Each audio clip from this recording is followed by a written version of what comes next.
So hey guys welcome back to my channel. कसे आहात तुम्ही सर्व? आय होप की तुम्ही सर्व मजेत असणार. आज आहे शुक्रवार आणि आज मी ब्लॉग शूट करते कारण जे शनिवार रविवार येतो आहे जॉईंट, तर ते दोघं दिवस माझं कुठलंच काम होणार नाही म्हणून आज दुपारची झोप सोडून मी कामाला लागली आहे. तर थोडंसं आम्ही भाजीपाला वगैरे घेऊन आलेलो होतो काल. इथे कोथिंबीर पण आहे, त्यानंतर ही कांद्याची पात आहे, आज घरीच बनवायचं संध्याकाळी. सो त्यासाठी तर जे काही मला थोडं काम करायचं, जे शनिवार रविवार मी करत असते पूर्ण आठवड्याभराच्या प्लॅनिंगसाठी, ते मी आजच करून ठेवणार आहे कारण माझं 2 दिवस आता काही जमणार नाही. म्हणून मी आज सर्व माझं जे प्री प्लॅनिंग आहे ते डन करून ठेवते आणि म्हणून मी म्हटलं की तुमच्यासोबत पण शेअर करू आणि आजचा ब्लॉग जो आहे जसा होईल तसा तुमच्यापर्यंत मी पोहोचवते. प्लीज व्हिडिओला शेवटपर्यंत बघा आणि चॅनलला सबस्क्राईब करायला अजिबात विसरू नका. आय थिंक कावड्याचा आवाज येत असेल जास्त, माझा आवाज कमी येत असेल तर मी तसं चेक करून व्हिडिओमध्ये एडिट करताना करते. चला, मी आता पटपट माझी कामं आवरते. दोघं झोपलेली आहेत बेडरूममध्ये म्हणून मी इकडं माझं काम करायला घेतलं आहे. तर आजचा व्लॉग खूप स्पेशल आणि मोठा असणार आहे कारण उद्यापासून सुरू होतो आहे वीकेंड. शनिवार रविवार मनीषला आणि कृष्णाला दोघांनाही सुट्टी राहील. मग काय, घरात एवढी गडबड असते की स्वतःसाठी अजिबात फ्री टाईम मिळत नाही. म्हणून वीकेंड शांततेत जावा आणि सगळ्यांना छान वेळ देता यावा म्हणून मी शुक्रवारीच सगळी पूर्वतयारी करून ठेवते. आमचं असं असतं की सुट्टी असली की बाहेर फिरायला जायचं, कुठेतरी बाहेर चहा प्यायला जायचं, नाहीतर वडापाव खायला जायचं. सध्या तरी माझं ते सर्व बंद आहे, पण असं माझं प्लॅनिंग असतं की चला आपण कुठंतरी बाहेर जाऊया आणि तेवढंच फॅमिलीला टाईमसुद्धा देता येतो. म्हणून ह्या सर्व गोष्टी आम्ही विकेंडला आवर्जून करतो. कृष्णालासुद्धा जरा मोकळं वाटतं म्हणून आम्ही कुठं ना कुठं जात असतो. सो तसं काहीतरी प्लॅन झालं की मग आठवडा जो आहे माझा तो पूर्ण रेंगाळेल आणि तसं काही व्हायला नको म्हणून माझी जी कामं आहेत ती मी करून ठेवते. विकेंडला ऐनवेळी धावपळ नको म्हणून मी आधीच काही गोष्टी करून ठेवते. तसं मी ही कामं शनिवारी करते, पण मला फॅमिली टाईम स्पेंड करायचा आहे म्हणून माझ्या कामाची गडबड नको म्हणून ही सर्व तयारी इथे मी छान करून ठेवते. तर इथे मी छान ना कोथिंबीर स्वच्छ धुवून वाळवून बारीक कट करून घेतली आहे आणि तिला आता मी एका डब्यात पॅक करून ठेवली आहे. भाजी किंवा आमटीमध्ये टाकायला ऐनवेळी सोपं पडतं. सोबतच भेंडीसुद्धा कट करून घेतली आणि संध्याकाळी भरीत बनवायचे त्यासाठी कांद्याची पातसुद्धा कट करून घेतली. येताना आम्हाला हे मक्याचे कणसं दिसले तर आम्ही येताना ते सुद्धा घेऊन आलो आणि ते तसेच पडून होते फ्रीजमध्ये. म्हटलं चला आता वीकेंड पण आहे छान, त्यांना आजच बॉईल करून ठेवते. आणि हे जे 2 आहेत तर यांना गॅसवर भाजून छान लिंबू मीठ लावून तशा प्रकारे मी ते बनवणार आहे. सो मागच्या वेळेस मी तुमच्यासोबत त्याची रेसिपी दिली होती. आता जर मी बनवले आणि मला रेसिपी शूट करता आलीच तर मी तुमच्यासोबत नक्की शेअर करेल. तर ते कणसं जे आहे मक्याचे ते सुद्धा मी बॉईल करून ठेवले जेणेकरून चाट वगैरे बनवायला काही ना काही ते कामात येतील. ते कामसुद्धा डन करून घेतलं आणि त्यानंतर आता सर्वात जास्त लागणारं जे आहे घरामध्ये स्वयंपाकघरात ते भाजलेलं शेंगदाण्याचं कूट आणि हे सुद्धा मी एका म्हणजे असं बनवून त्याला एका बरणीत आता पॅक करून ठेवेल. शेंगदाणे भाजायला टाकले तेवढ्यात माऊचा आवाज आला आणि मग काय मला माऊला घ्यावं लागलं. अर्धं काम तर मला तिला धरूनच करावं लागलं. पूर्ण अजून अशी कड्यावर बसत नाही म्हणून तिला जे आहे की असं पकडून काम करायला जरा मला कठीण होतं. तर तिला झोपवून मग मला काम करावे लागतात. पण कधीतरी अशी वेळ येते की मग ॲडजस्ट करावंच लागतं सगळं. म्हणून आता हे काम जे आहे ते मी करायला घेतलं आहे. शेंगदाणे जे आहेत ते भाजत ठेवलेले होते, साईडला छान भरीत भाजत ठेवलं. शेंगदाणे भाजून झाले आणि माऊच्या नादात ते शेंगदाणे कुठंतरी थोडेफार जळालेसुद्धा. भाजीपालासुद्धा छान कट करून झालेला आहे आणि संध्याकाळची तयारीसुद्धा माझी अर्धी पूर्ण होऊन गेलेली आहे. जवळपास काहीतरी 5 वाजले असतील आतापर्यंत. 5-5:30 काहीतरी झालेले होते म्हणून म्हटलं जेवणाची पण तयारी सोबतच करून घेऊ आपण. तर शेंगदाण्याचं कूट जे आहे ते छान थंड झालं होतं, त्याला मी बरणीमध्ये भरून ठेवलं एका आणि साईडला मिरची आणि लसूणसुद्धा भरीतसाठी भाजून ठेवलं. आणि इकडे साईडला बघा मी तांदूळ होते आणि उडदाची डाळ नेक्स्ट डेसाठी भिजत घातलेलं होतं कारण सकाळी नाश्त्याला इडलीचा प्लॅन होता. ते व्हिडिओ मी तुमच्यासोबत शेअर करेलच लवकर.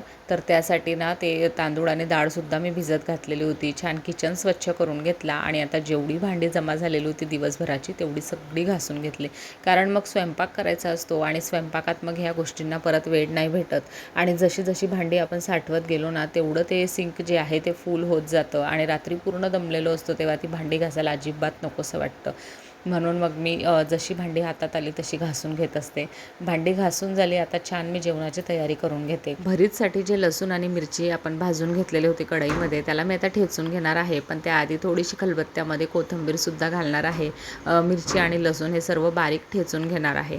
आणि त्यानंतर संध्याकाळची वेळ झाली होती, तर माझ्या कृष्णाने इथं छान देवपूजा करायला घेतली होती. सध्या त्याला माझं हे काम जे आहे ना तोच करून घेतोय. सकाळचं देवपूजा जी आहे ती मी करून घेते आणि कधीतरी त्याचे पप्पा पण ड्युटीला जाण्याआधी ते करून घेतात. पण संध्याकाळची देवपूजा जी आहे ती कृष्णाच करतोय आणि ते काम जरा माझं सोपं होतं आहे. तसं मलाही काही ना काही मंत्र वगैरे वाचायला नंतर बसावंच लागतं. पण जेव्हा संध्याकाळची वेळ असते दिवा लावण्याची वगैरे, तर तो ते काम करून घेतो आणि मग माझं तोपर्यंत स्वयंपाकाचं काम डन होऊन जातं. कारण कसं असतं माहिती आहे, देवपूजा करायला खूप जास्त वेळ लागतो. संध्याकाळी पण मंत्र आरती वगैरे बरंच काही असतं आणि तेवढं करायला घेतलं की मग इकडे स्वयंपाक राहून जातो आणि माऊ उठून जाते. मग स्वयंपाकाला वेळ होतो. सो कृष्णाकडे मी तेवढं काम दिलेलं आहे. सो दिवाबत्ती वगैरे तेवढं जरी झालेलं असलं तर मग प्रार्थना म्हणा, मंत्र म्हणा, ते सर्व मग पटकन आवरून होतं माझं आणि त्यानंतर मग स्वयंपाकसुद्धा होऊन जातो. तो देवपूजा करतो तोपर्यंत माझा स्वयंपाक मी कंप्लीट करूनच घेते. हे असं असतं. आज थोडासा उशीर झाला आहे कारण आज वांग्याचं भरीत बनवायचं होतं आणि त्यासाठी भरपूर तयारी होती आणि त्याच्यानंतर मी आठवड्याभराची पुढची तयारीसुद्धा करून ठेवत होती. भरीतसाठी लागणारं जेवढं साहित्य होतं, टमॅटो म्हणा, मसाला म्हणा बनवायचा, मिरची, लसूण, ते सर्व काही मी रेडी करून ठेवलं. कणिकही भिजून साईडला ठेवून दिली. आता कणिक छान मुरवत राहील तोपर्यंत मी इकडे वांगी जी आहेत ती क्लीन करून घेते. भाजलेली वांगी त्यांना साफ करून घेतलं आणि त्यानंतर मग मी डायरेक्ट चपात्या बनवायला घेतल्या. माऊमध्ये उठली होती, तिलासुद्धा सांभाळलं, तिला परत झोपवलं आणि मग मी इथे चपात्या बनवायला घेतल्या. आता बराच वेळ म्हणजे अर्धा पाऊण तास मी किचनमध्ये होती. तोपर्यंत माऊ शांत झोपलेली होती आणि कृष्णाला माझ्याजवळ किचनमध्येच मला ठेवावं लागतं, नाहीतर मग तो माऊला उठवल्याशिवाय राहत नाही. सो त्याच्यावरही लक्ष ठेवावं लागतं कारण माऊ जर मध्ये उठली तर मग मला हाताचं काम सोडून पडावं लागतं. अजून कृष्णाला तिला धरता येत नाही आणि त्याच्यावरही आम्ही असं पूर्ण विश्वास अजून ठेवत नाही. म्हणून माऊ झोपेतून उठली की मलाच धावत पडत जावं लागतं आणि तिला घ्यावं लागतं. म्हणून मग कृष्णाला माझ्याजवळच ठेवावं लागतं की त्याने तिला उठवायला नको आणि माझं काम पूर्ण झालं पाहिजे. चपात्यांचं जे आहे ते मी इथे आता काम पूर्ण करून घेते. बघा, ब्लॉग जे आहेत ना ते मी पूर्ण व्लॉग तुमच्यासोबत शेअर करण्याचा प्रयत्न करते. म्हणजे काहीतरी वीकेंड असेल किंवा काहीतरी सण असेल तर सर्व काही मी शूट करते. फक्त एवढं आहे की तुमच्यापर्यंत पोचायला थोडासा वेळ लागतो कारण माझी घरात एवढी धावपळ असते ना की मला एडिटिंग करायला आता अजिबात वेळ भेटत नाही. रात्री एडिटिंग करायला बसायचं तर माऊसुद्धा जागी असते आणि तिच्याजवळून थोडंसं उठलं की मग ती लगेच उठून बसते. सो ह्या गोष्टी असतात आणि तेवढ्या सर्व हँडल करायला मला थोडासा वेळ लागतो आहे आणि दिवसभर दमून जाते. म्हणून रात्री काही जागरण होत नाही आता. म्हणून रात्री एडिटिंग वगैरे माझी राहून जाते आणि बऱ्याचदा असं होतं की जो व्लॉग आहे वेळेवर यायला पाहिजे तो येत नाही आणि बरेच व्लॉग मी अजून शूट करून ठेवलेत, ते तुमच्यापर्यंत अजूनसुद्धा पोचलेले नाही आहेत. सो एक एक करून मी एडिट करते. पण जे काही व्लॉग आता वेळेवर येण्याचे आहे, म्हणजे जसं बघा आता श्रावण सोमवार आहे आणि तो व्लॉग मी आता न टाकता तो शनिवारी टाकला पुढच्या येणाऱ्या, सो त्या गोष्टीला काही अर्थ नाही. म्हणून हे जे व्लॉग आहेत ते मी आत्ता तुमच्यासोबत शेअर करते. मागचे जे व्लॉग आहेत ते अजून येतील तुमच्यापर्यंत. सो एक एक करून मी एडिटिंग करते आणि तुमच्यापर्यंत पोचवत आहे. चला, बोलता बोलता माझं जे आहे चपात्यासुद्धा डन झाल्या आणि एडिटिंग करताना बघा माऊ उठली आहे. तुम्हाला थोडाफार आवाज तिचा येतच असेल. कृष्णा मात्र त्याला माझ्याजवळ ठेवायचं तर तो खूप जास्त परेशान करतो आणि मी जे आहे ना ते खूप जास्त इरिटेड होऊन जाते. पण जसं तसं हँडल करावं लागतं. चपात्यासुद्धा डन झाल्या. आता मस्त त्यांना झाकून ठेवते आणि तिकडे माऊसुद्धा उठली आहे माझी, म्हणून माझी धावपळ चालू झाली आहे. पण काम मात्र मी माझं पूर्ण करूनच जाणार आहे. किचन वगैरे पूर्ण क्लीन करून घेईल आणि मगच मी माऊला घेईल. कारण मग काम वाढलं ना की ते तसंच पडून राहतं आणि ते काम लांबतच जातं. मग मी काय करते, माऊ झोक्यात असते आणि कृष्णाला सांगते की तिला थोडा वेळ झोका दे म्हणून, आणि जे माझं काम आहे ना ते पूर्ण करून घेते आणि मग तिला घेते. तिचा झोका चालू राहिला की ती मात्र शांत राहते. पण असं नाही की तिला रडवत सोडते आणि मग मी माझं काम करते, असं काहीही नाही आहे. चला, माऊला थोडंसं शांत केलं मी आणि पटकन जे आहे मसाल्याचा डब्बा भरून घेतला. तर हा पण जो आहे आठवड्याभरासाठी खूप महत्त्वाची ही गोष्ट आहे आणि सगळं सामान आपल्याला एका जागेवर भेटतं जर मसाल्याचा डब्बा पूर्ण भरलेला राहिला. त्यामध्ये बघा मी लाल मिर्च पावडर, राई, जिरं, हळद पावडर, धने पावडर आणि गरम मसाला आणि ब्लॅक पेपर पावडर हे सर्व मी मसाल्याच्या डब्यात ठेवत असते. आणि आता जे माझं महत्त्वाचं काम आहे ते सुद्धा पूर्ण झालं आहे. मसाल्याचा डब्बा भरून झाला आहे आणि मी खूप जास्त हॅप्पी आहे. चला आत्ता मात्र मी माऊसोबत टाईम स्पेंड करणार आहे.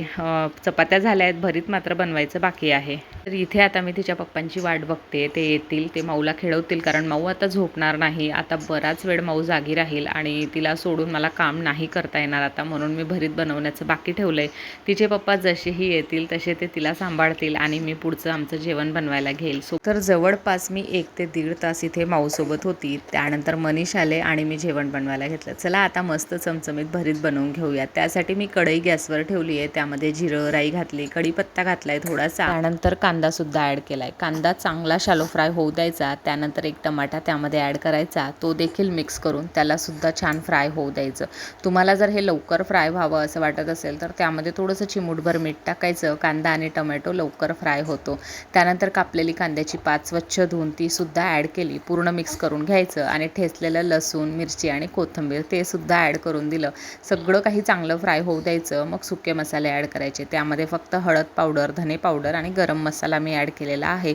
मिरची भरपूर ॲड केली आपण, त्यामुळे लाल मिर्च पावडर ॲड करण्याची गरज नाही. आणि हो, शेंगदाणे सुद्धा ॲड करायचे. त्यानंतर वांगी जी होती ठेचलेली ती ॲड करून घ्यायची आणि मिक्स करून घ्यायचं सगळं आणि आपलं चमचमीत भरीत इथं रेडी आहे. वरतून चवीपुरता मीठ घालायचं, कोथिंबीर घालायची आणि चला जेवण आपलं रेडी आहे. Thank you so much for watching. Bye bye.